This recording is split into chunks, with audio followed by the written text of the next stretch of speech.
Warning: viewer discretion is advised.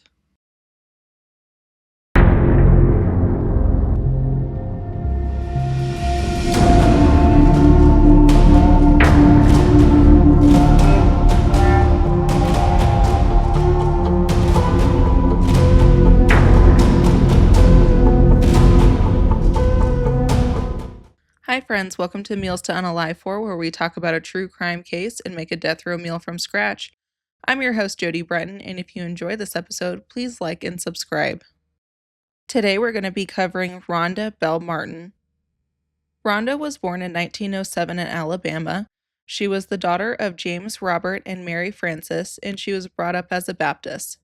Not much is known about Rhonda's early life, but we do know that she married her first husband in 1922, and if you did the math, she was only 15. From my understanding, this wasn't a matrimony that was supported by her mother. Rhonda apparently ran away to marry this first husband. His name was W.R. Alderman, and unsurprisingly, in 1926, after being married for 4 years, they divorced. Then, a couple years later, in 1928, she married her second husband, George W. Garrett, and this would be Rhonda's longest relationship and marriage. While Rhonda was married to George, they had 5 daughters together: Mary Adelaide, Ellen, Caroline, Imogen, and Judith. Rhonda seemed to have it all. She was married to a loving husband, and they had 5 beautiful daughters, but this would not last. Rhonda's firstborn, Mary Adelaide, died of pneumonia on January 15th, 1934, and then just a few short years later, 2-year-old Imogen accidentally swallowed poison while playing, July 9th, 1937. The following year, Rhonda had Judith, and at 8 months, she was hospitalized and died on August 26, 1938, with a rare genetic disorder that caused copper poisoning in the body. Then the following year, on Christmas Day, 1939, Rhonda's husband died at Montgomery Hospital from pneumonia. 5 months after her husband's passing, Carolyn would also die of pneumonia at 6 years old. It was assumed that the same sickness that took Caroline's father also took her. Rhonda's very last daughter, Ellen, died 3 years later at the age of 11 in August 1943. Her death certificate only cited gastrointestinal issues.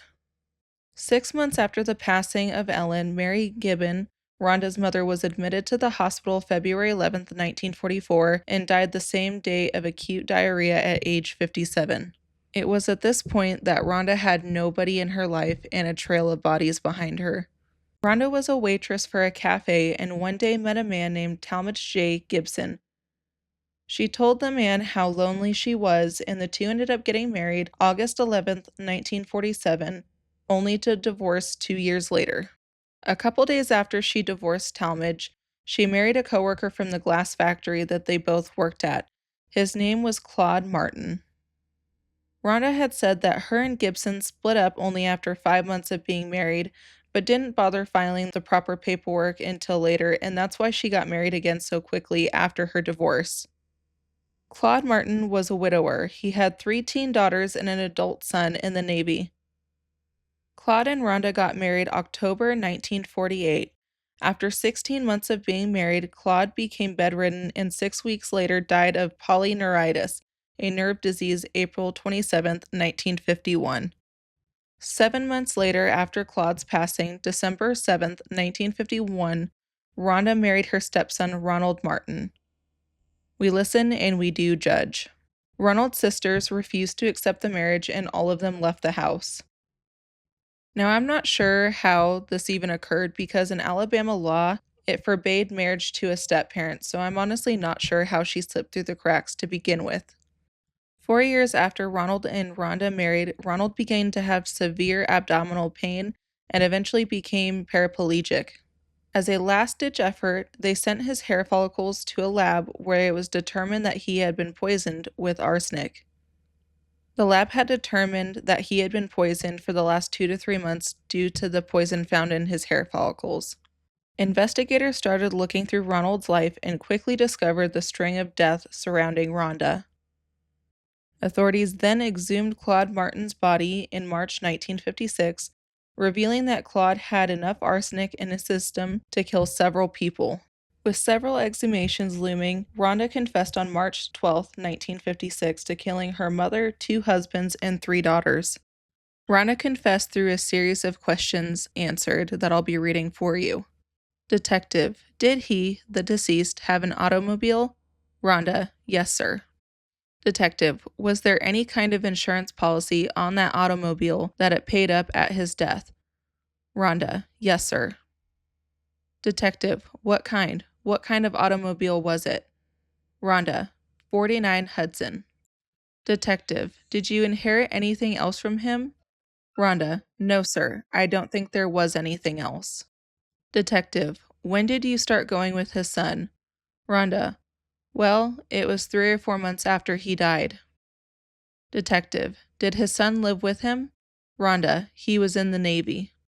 Detective: in the Navy the whole time you were married? Rhonda: yes, sir. Detective: when did he get out? When was he discharged? Rhonda: this February 2 years ago. Detective: he was in the Navy when you married him? Rhonda: yes, sir. Detective: where did you move after Mr. Martin died? Claude Martin died. Rhonda: 519 Montgomery Street. Detective: did he own any real estate? Rhonda: no, sir. Detective: you gave him 3 or 4 more doses, and the last dose was 2 or 3 weeks before he died? Rhonda: no, sir, longer than that, a month or more before he died. Detective: after Mr. Martin's death, you married his son? Rhonda: yes, sir. Detective: how long after? Rhonda: December 7th, 1951. That would have been how long after his death? Detective: how long after Mr. Martin's death? Rhonda: he died in April, about 8 months, I guess.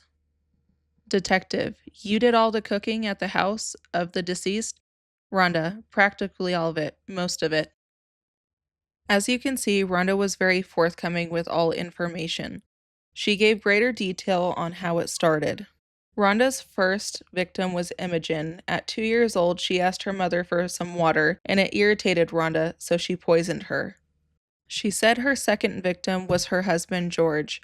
She served him ant poison in whiskey cocktails for several days until he perished. For 6-year-old Caroline, she was given a lethal one-time dose that killed her quickly. For over a year, Rhonda laced her mother's coffee and daughter Ellen's milk with the same poison as she watched them steadily decline. Rhonda's fourth husband, Claude Martin, had been poisoned over the course of 3 months until he died, and she attempted the same technique with her fifth husband, Ronald Martin. Rhonda claims that her 2 daughters, Mary Adelaide and Judith, died of natural causes, but I'm not sure how much of that I believe.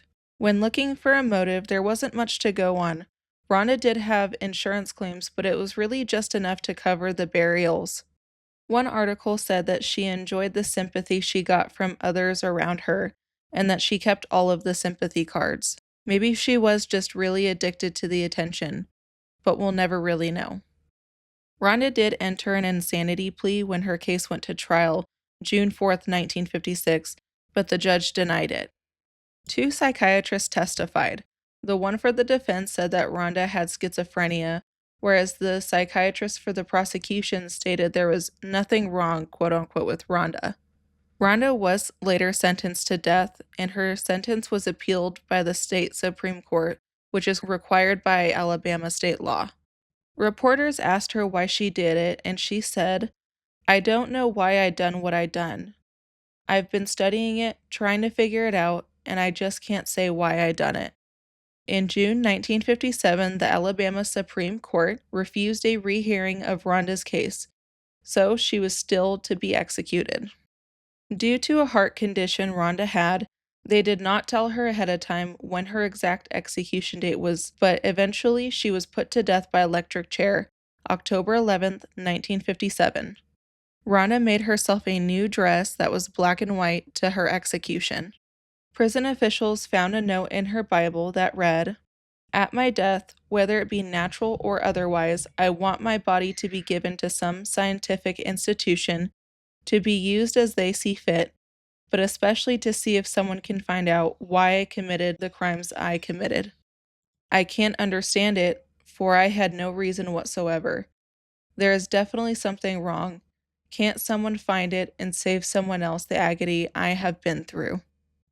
Rhonda Belle Martin's last meal was a hamburger, mashed potatoes, cinnamon rolls, and a cup of coffee. For this last meal, I would rate it an 8 out of 10. I really like the cinnamon rolls, and who doesn't like a good burger? So, I mean, all in all, it wasn't a bad one. And that was the story of Rhonda Belle Martin. And if you guys are still curious about this case and you have questions like I do, and you want to sit and discuss it with me, join us for the dissection where I'll be talking more about it.